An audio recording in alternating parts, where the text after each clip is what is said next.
What's up, friends? Today we're here with the raceboard, and this is part 5 of this series in which we're going to be doing a little bit of problem solving. Now, if you haven't checked out the previous parts of this video series, you can find them in the playlist that I'll have linked below, but I'm also going to link the previous part up in the iCard for you guys to check out. And in that previous part, I upgraded to the ESC called the SKP Solo. Now, in this episode, we're going to be cutting a hole in my enclosure because I've been having some overheating issues with SKP Solo, so stay tuned to find out and see what we do.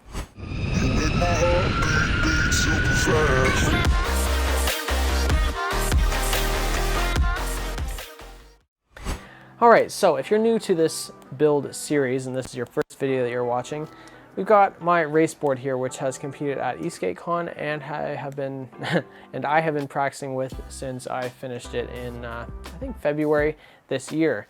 So what we've got here, we've got a red ember deck, we've got a 14S 8P battery of Tesla cells, we got the SKP Solo ESC, we've got Stooge 3-link trucks, Meepo tubeless tires, Board Dynamics gear drive, Flip Sky motors, and it's been a pretty awesome setup. So I've really enjoyed racing with this. It's been awesome growing on it, and I've started to outgrow it because I can overheat this board in about 5 laps on our short track. And I will say that this is partly my fault because I was informed before I actually built this that I would most likely need to expose the heatsink fins to external air in order to get the best performance possible. So we're going to be fixing that issue today, and the reason I'm making a video on it is because it's more complicated than you might think. Now, this particular enclosure made by eBoards Peru, awesome, beautiful, extra strong enclosure, is fiberglass. And that means that this is not safe for me to cut in my apartment. So I'm going to be going somewhere where I can cut this safely with a shop vac right next to the cutting blade of my Dremel. And we're gonna get that hole cut out. So to get there, I'm going to have to take apart the whole board, and while we're at it, my next video in this series is going to be upgrading the battery, and I needed to take apart this board anyway to figure out the layout for the 18S 6P battery. So we're going to be doing both of those things at the same time, but let's just go ahead and start taking apart the board. First things first, let's go ahead and get all of these enclosure bolts off. So we're going to go ahead and take them out.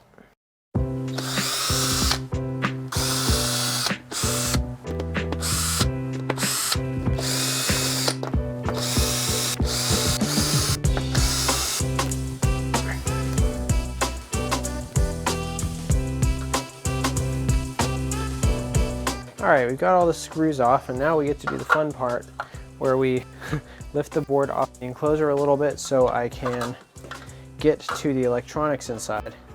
And you might be thinking, how are you going to do that? The answer is even more filament spools. Yes, I have a lot of these because I go through a lot of 3D printing filament. So I've got ample supports on hand. And there you go. Now we have access to the inside, and I might even consider propping up the front as well. So let's do that.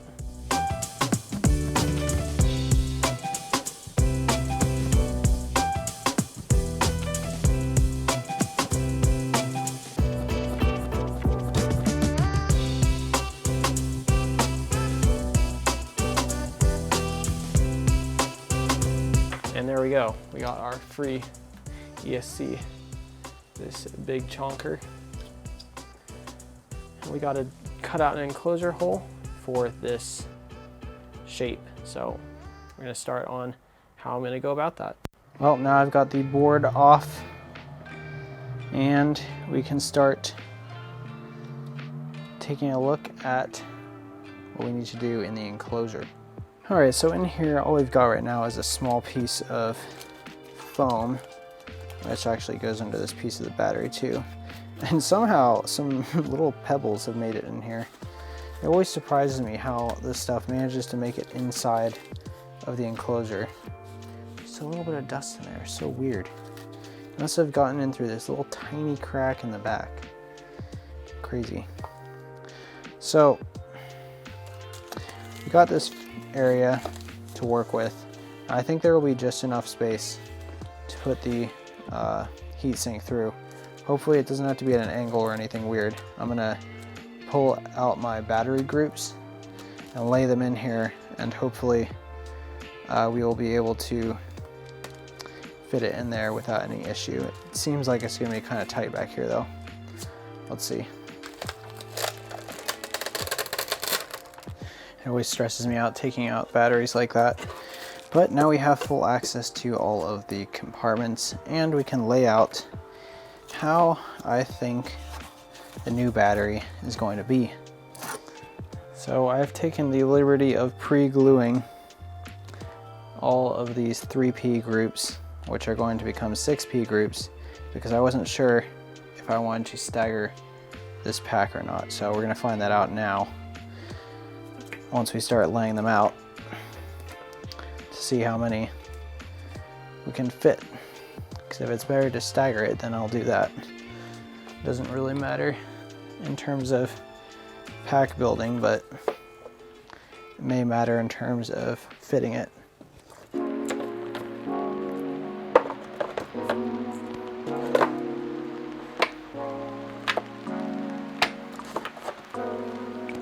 Well, this is certainly not what I expected. So it turns out this enclosure is so huge that I can go 3 groups across. And that's pretty convenient because that means I can do these all non-staggered, which is a little bit easier for the nickel strip and whatnot. So I will be doing these all staggered, and we have absolutely tons of space back here. So much, in fact, that I could do 20S in here. Actually, I could do 21S in here, which obviously the Solo is not going to be able to handle, but I'm going to put this as far back as I possibly can to think about possibly increasing the battery voltage in the future even more. So yeah, this is pretty much an ideal situation here. So now we have that, we can go ahead and start marking out where I want the ESC hole to be, because that will be very important before I start cutting. Just to give you a closer look here, this is how big the enclosure is. We're 3 entire P groups across, aka 9 cells, and we have wiggle room. Even on the bottom, where it slopes down, it's a little bit tighter, but still plenty of room. So if you visualize it in your head, we can think about the way we route the cables, which I might change, but 1, 2, 3, 4, 5, 6, come back, 7, 8, 9, 10, 11, 12, go back, 13, 14, 15, 16, 17, 18. Now that does make it so that I would have to run 2 positive cables down to the end, all the way across the pack, which is kind of annoying. So I'm going to try to think of another orientation, but that's for the next video. This is quite an annoying process to figure out how to cut this, but I've gone ahead and laid the ESC in here to try and figure out where the best spot is to place it, and I think I've kind of got it outlined here.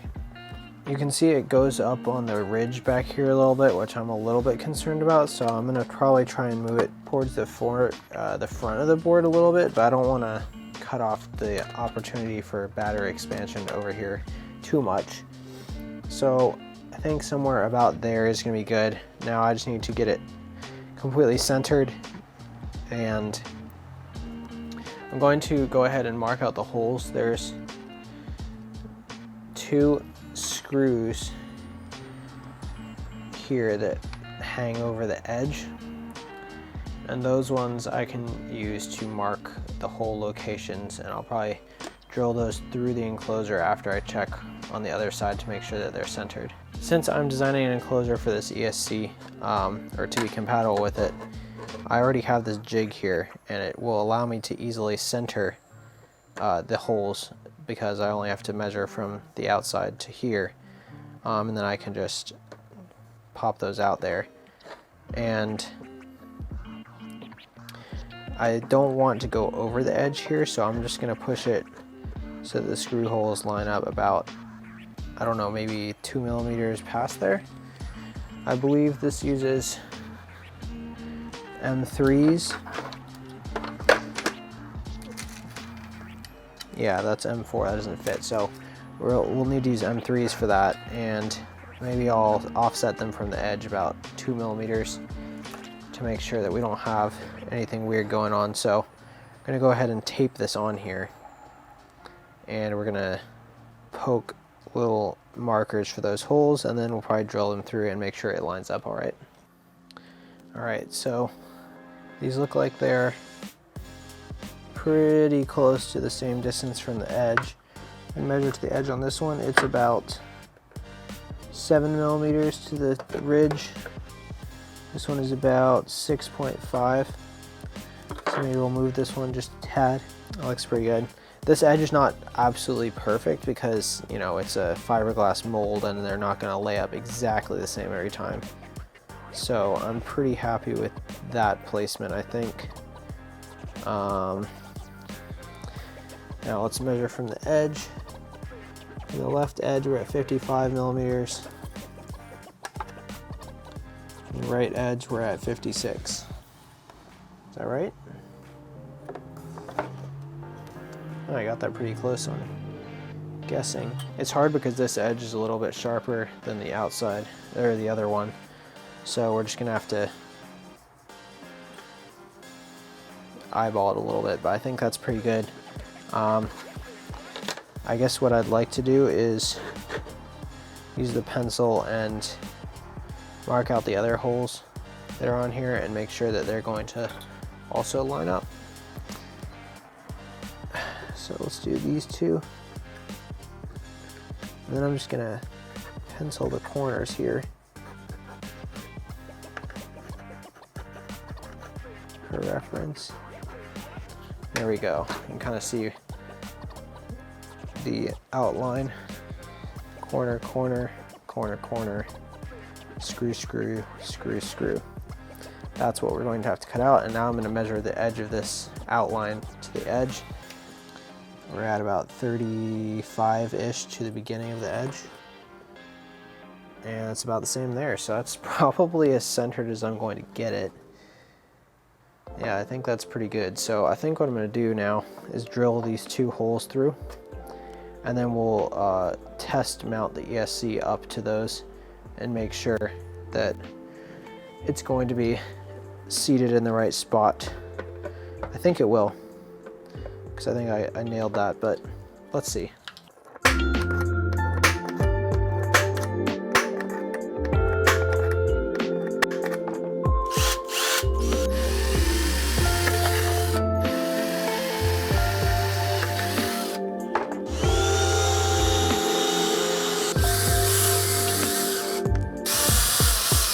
All right, this is one of the tough parts about mounting ESCs, lining up these on the inside. So I'm gonna take these out again, and I'm gonna try to line up the ESC on the inside and make sure that it's gonna be aligned properly.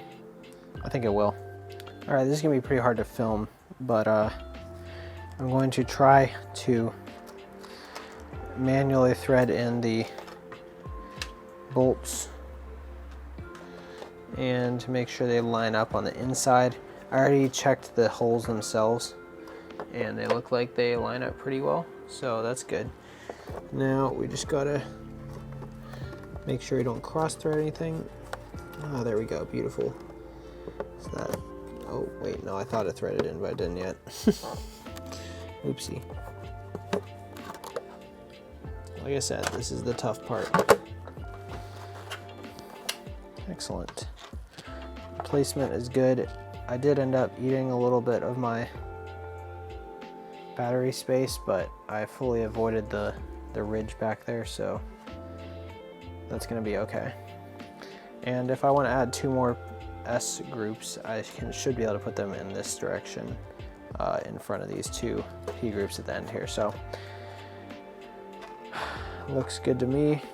And I can't really check these other 2 holes, so I'm just gonna have to drill them and hope for the best.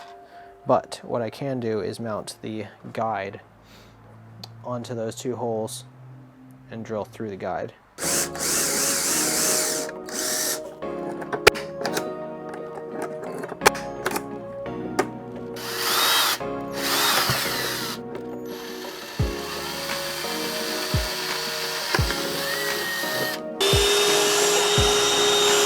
All right, so I have match drilled these holes now through the guide, and I'm very certain that my guide screw locations are correct.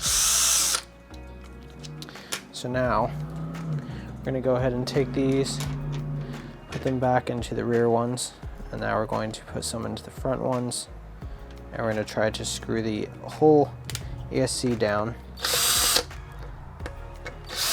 to make sure everything lines up.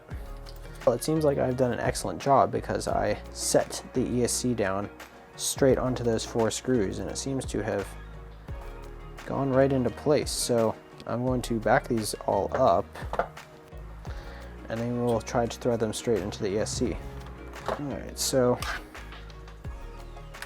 try to thread this in. Feels like it caught.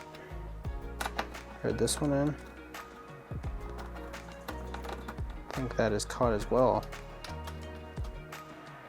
Ooh, 4th one is a little bit of struggle. There you go. I guess using a guide does help.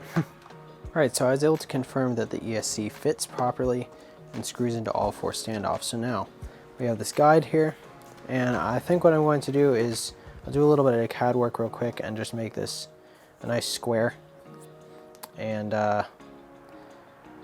make sure that this cutout is the correct size, because right now this cutout is a prototype. It didn't quite fit, so I need to make it a little bit wider.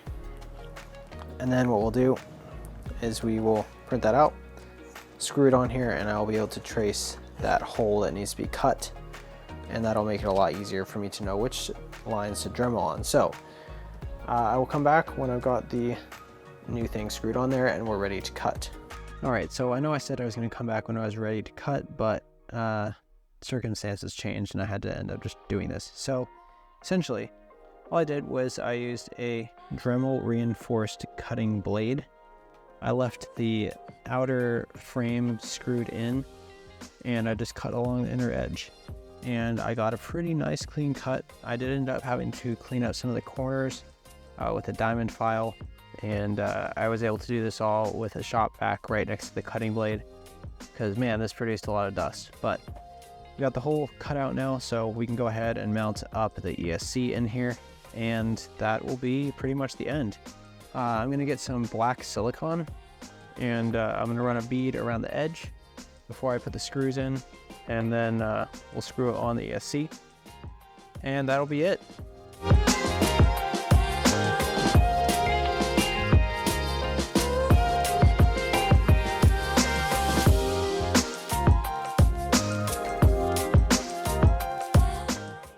Alright, so this is kind of a weird angle, but my workbench is kind of full right now, so I couldn't put the board all the way on it. Anyway, we've got the heatsink fully installed now. This is quite a bit after the last clips in this video, but I have actually, in fact, installed the 18S battery already. That will be the next video in this series, so make sure you get subscribed so you see how that all comes together.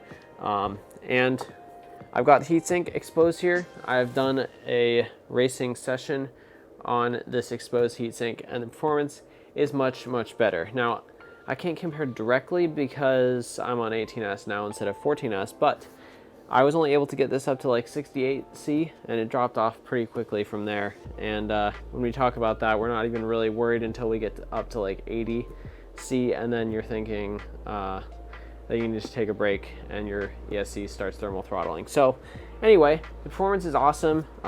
Totally worth all of the effort that went into this.